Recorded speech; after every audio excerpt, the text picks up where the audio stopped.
Hello दोस्तों, स्वागत आपका हिंदी ज्ञान संकल्प चैनल पर। दोस्तों, आज हम करते हैं नाथ साहित्य, जो कि आदिकाल के अंदर आता है। और हमने सिद्ध काव्य और जैन काव्य है वो दोनों ही हमने कंप्लीट कर लिया है। और हम कर रहे हैं यूजीसी नेट हिंदी के सिलेबस में आदिकाल, और आदिकाल के अंदर हम कर रहे हैं नाथ साहित्य। और आज की वीडियो के अंदर हम नाथ साहित्य के बारे में संपूर्ण जानकारी प्राप्त करेंगे। तो चलिए करते हैं शुरुआत। और अगर आप चैनल पे नए हैं तो चैनल को सब्सक्राइब जरूर कीजिएगा। देखते हैं नाथ साहित्य। नाथ साहित्य के अंदर आता है सबसे पहले कि सिद्धों की वाम मार्ग भोग प्रधान शोध योग साधना की प्रतिक्रिया के रूप में। ठीक है, इन्होंने बोला है सिद्धों की कौन सी वो थी, साधना थी भोग प्रदान, यानी योग साधना की प्रतिक्रिया के रूप में, यानी सिद्धों की इनकी प्रतिक्रिया के रूप में, यानी इन्होंने अपनाया था भोग प्रदान, लेकिन इन्होंने अपनाया है नाथ यज्ञ में क्या था, हठ योग यानी योग साधना। ठीक है, इन दोनों के अंदर यही मेन क्या है, अंतर है। तो ये हमें ध्यान रखना है। सिद्धों की वाम मार्ग भोग प्रदान योग साधना थी और इनकी थी हठ योग साधना। आगे देखते हैं। पतंजलि के योग दर्शन का आधार लेकर इन्होंने हठ योग दर्शन को विकसित किया था। इनके साधना में गुरु का महत्व भी दिखाई देता है। गुरु का महत्व है वो लगभग सिद्धों में भी और नाथ में भी और जैन में भी, तीनों के अंदर ही दिखाई देता है। आगे चलते हैं। नाथ साहित्य में हठ योग नाथ साहित्य के हठ योग में है का अर्थ है वो क्या है, सूर्य है, और ठय का अर्थ वो है चंद्र है। इन दोनों के योग को ही हम क्या कहते हैं, हठ योग कहते हैं। आगे आते हैं। हठ योग के अंदर सबसे पहले जो महत्वपूर्ण कवि हैं वो है गोरखनाथ। गोरखनाथ नाथ साहित्य के आरंभकर्ता माने जाते हैं। और राहुल शंकरतायन नाथ पंथ को सिद्ध साहित्यिक परंपरा का विकसित रूप ही मानते, यानी ये बोलते हैं कि राहुल शंकरतायन हैं वो ये कहते हैं कि सिद्ध साहित्य की परंपरा के साथ में ही उनकी परंपरा के अंदर ही नाथ पंथ आता है, यानी दोनों ही मिले जुले परंपराएं हैं। इस पंथ को चलाने वाले गोरखनाथ अपने समय के सर्वाधिक प्रतिभा संपन्न महात्मा, यानी सबसे मुख्य जो इनके अंदर नाथ हैं वो गोरखनाथ माने जाते हैं। राहुल शंकरतायन ने इनका समय है 845 ईस्वी मानना है, यानी गोरखनाथ का समय है वो राहुल शंकरतायन ने कितना मानना है, 845 ईस्वी मानना है। क्योंकि ये परीक्षा के अंदर पूछा जाता है कि राहुल शंकरतायन के अनुसार गोरखनाथ का समय, क्योंकि इन्होंने तीनों ने अलग अलग माना है। राहुल शंकरतायन ने भी, आचार्य प्रसाद द्विवेदी ने, और एक माना है रामचंद्र शुक्ल, इन्होंने अलग अलग इश्यू माना है। तो इनके देखना अलग अलग जरूरी हो जाता है। राहुल शंकरतायन ने कितना माना है, 1845 ईस्वी, और आचार्य प्रसाद द्विवेदी ने माना है 9वीं सदी माना है। सबसे पहले राहुल शंकरतायन ने 845 माना है, और उसके बाद में आचार्य प्रसाद द्विवेदी ने 9वीं सदी माना है, और शुक्ल ने माना है 13वीं सदी। पीताम्बर दत्त बर्थवाल ने माना है 11वीं सदी। ये भी पीताम्बर दत्त बर्थवाल है, ये भी क्या है, इंपॉर्टेंट है गोरखनाथ के साहित्य के अंदर। तो इन्होंने माना है 11वीं सदी।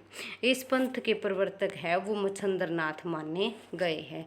किस पंथ के माने गए हैं, नाथ साहित्य के। ठीक है, इसके अंदर सबसे इम्पोर्टेंट यही है कि सबसे पहले प्रवर्तक कौन है, मच्छंद्रनाथ। मच्छंद्र के बाद में ही क्या आते हैं, गोरखनाथ। नाथ पंथ में गोरखनाथ ने हठ योग का परिवर्तन किया था। उन्होंने ब्रह्मचर्य, वाक्य संयम, शारीरिक मानसिक सुचिता पर क्या दिया था, जोर दिया था। ठीक है, एक ब्रह्मचर्य का पालन करना और एक संयम का और शारीरिक मानसिक सुचिता का। और आगे है मध्यमास के त्याग हेतु आग्रह किया था, यानी मध्यमास यानी जो कि मध्य यानी मध्य और मांस, मदिरा और मांस का त्याग हेतु भी क्या किया था, विरोध किया था। और उन्होंने ब्राह्मणों के कर्मकांड एवं वर्ण व्यवस्था के प्रतिरोध प्रहार किया है। मिश्र बंधु ने गोरखनाथ को हिंदी का प्रथम गद्य लेखक मानना है। इम्पोर्टेंट है ये भी, मिश्र बंधु के अनुसार पूछा जाता है। ये गोरखनाथ को हिंदी का प्रथम गद्य लेखक माना जाता है।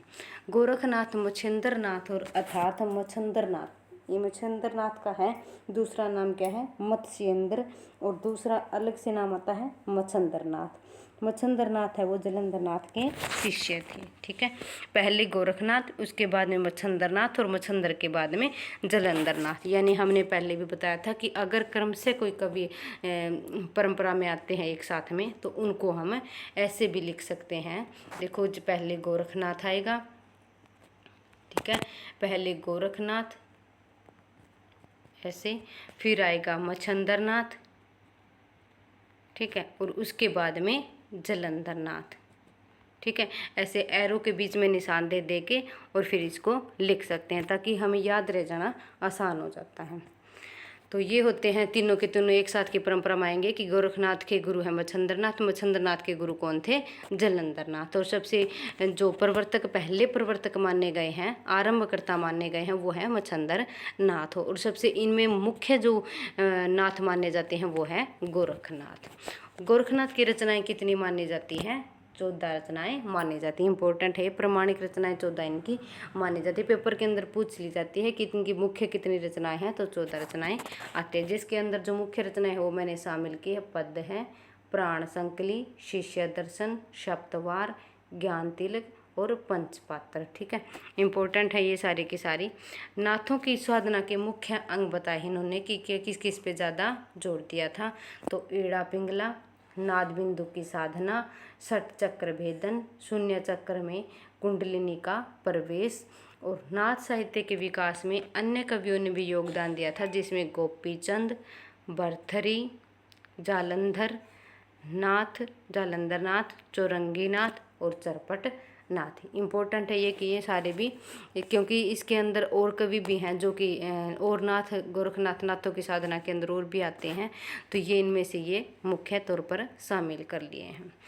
रासो साहित्य है इसके अंदर। रासो साहित्य भी इसमें एक तो है हमारा रास काव्य और एक है रासो काव्य। तो रास काव्य मैंने पहले भी बताया कि रास काव्य कौन सा है, जो हम जैन कवियों ने जो साहित्य लिखा है उसको हम क्या बोलते हैं? रास काव्य। और रासो काव्य अगर हम देखते हैं तो किन ने लिखा है? वीर काव्य रूप में भी जाना जाता है। यानी रासो कहते ही क्या हमारे पता लगाना चाहिए कि इसके अंदर वीर काव्य की प्रवृत्ति ज़्यादा उभरी है। तो इसमें सबसे पहले देखें कि इससे पहले हम क्या है, जैन रासो काव्य पढ़ चुके हैं, जिसमें जैन रासो काव्य है वो धार्मिक दृष्टि से प्रधान थे। यानी जैन रासो के अंदर क्या है? धार्मिक क्या है? काव्य ज़्यादा लिखे गए हैं। लेकिन रासो ग्रंथ के कारण क्या है? वीर गति परक थे। इनका अंदर यही एक क्या है? मुख्य अंतर है, यही हमें ध्यान रखना है, क्योंकि रास और रासो दोनों ही एक जैसे वर्ड है, बस इनके रासो का अर्थ है, ओ की मात्रा लगा के अर्थ अलग हो जाता है। दोनों की प्रवृत्तियाँ बहुत ही ज़्यादा अलग हैं, तो ये हमें ध्यान रखना जरूरी है। रासो शब्द की व्युत्पत्ति है, पूछ लिया जाता है कि व्युत्पत्ति के अंदर कौन सा शब्द से कौन सी किस कवि ने उत्पत्ति मानी है, तो ये भी हमें ध्यान रखना जरूरी है। तो गार्सद दासी ने मानी है राजसूय नाम से, रामचंद्र शुक्ल ने मानी है रसायन नाम से, और हरप्रसाद शास्त्री ने मानी है राजयश से, राम कुमार वर्मा में हजारी प्रसाद द्विवेदी दोनों ने क्या मानी है?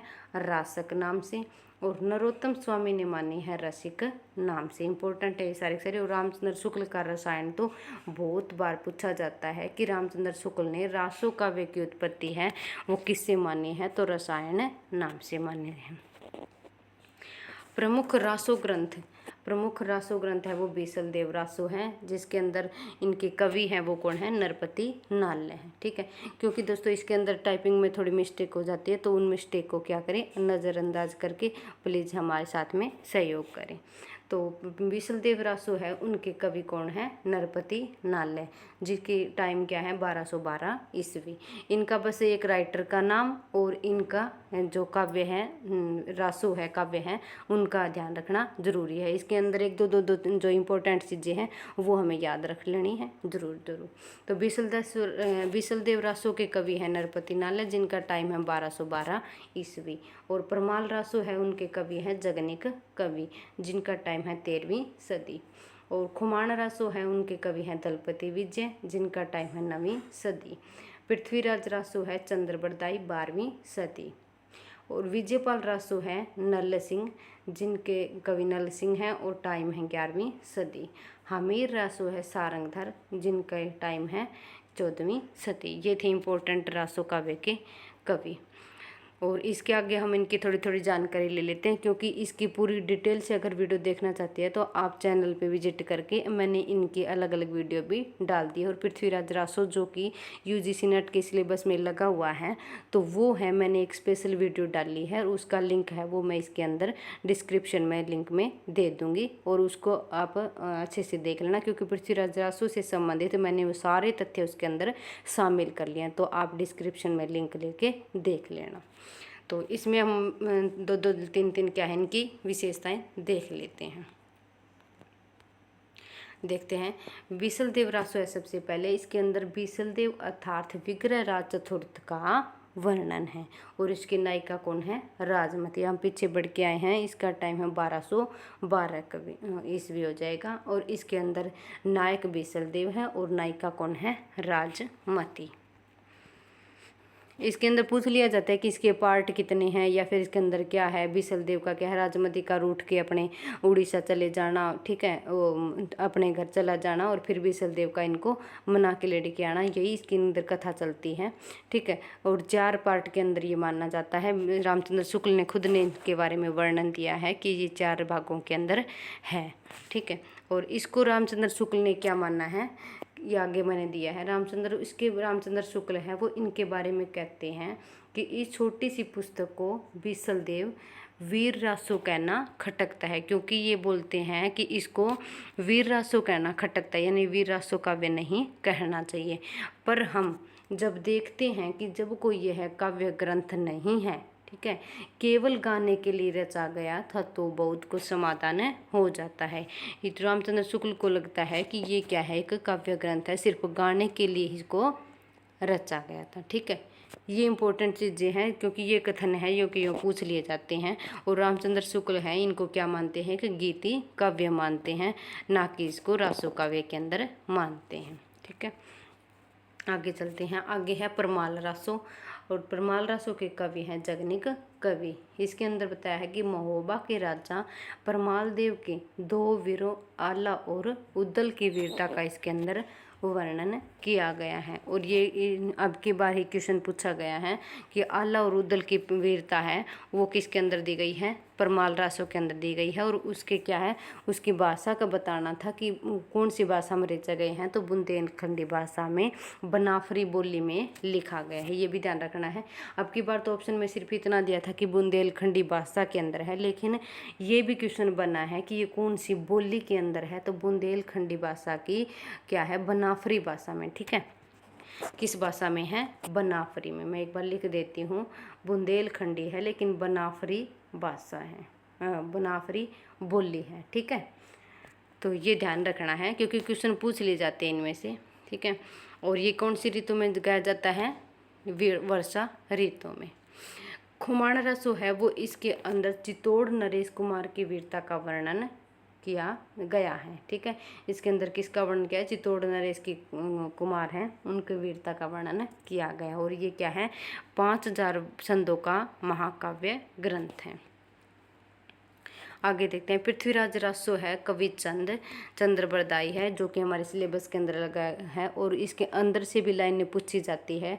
इसका कौन सा जो अंग है वो हमारे सिलेबस के अंदर लगा हुआ है, आप कमेंट करके हमें ज़रूर बताइएगा, ठीक है।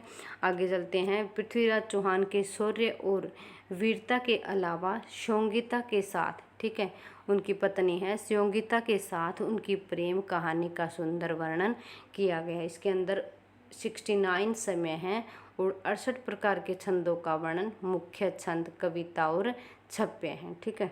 कविता और छप्पे हैं, सॉरी, क्या बताया है कि 69 तो इसके अंदर समय है, ठीक है। सर्ग टाइप बोला है इन्होंने कि सर्ग जो हमें सर्ग आते हैं उसके अंदर, ठीक है, काव्य पाठ के अंदर, उसमें इसमें क्या है, सर्ग के जगह पे क्या शामिल कर लिए गए हैं? समय बोला गया है उनको, ठीक है। और ये मैथ चिट के अंदर पूछा भी जाता है कि इसके अंदर क्या है, तो इसके अंदर क्या है? सर्ग नहीं, समय है, ठीक है, समय है। और सॉरी दोस्तों, तो इसके अंदर को क्या है, सर्ग बताए गए, समय बताए गए हैं और 68 प्रकार के छंदों का वर्णन बताया है। और इसके अंदर क्या है, कविता और छप्य छंद हैं। तो ये था आज का क्या था, रासो काव्य और क्या था एक हमारा नाथ साहित्य। अगर आपको दोस्तों वीडियो पसंद आती है तो हमारी वीडियो को लाइक करें, शेयर करें और चैनल को सब्सक्राइब ज़रूर करें। थैंक यू दोस्तों, धन्यवाद।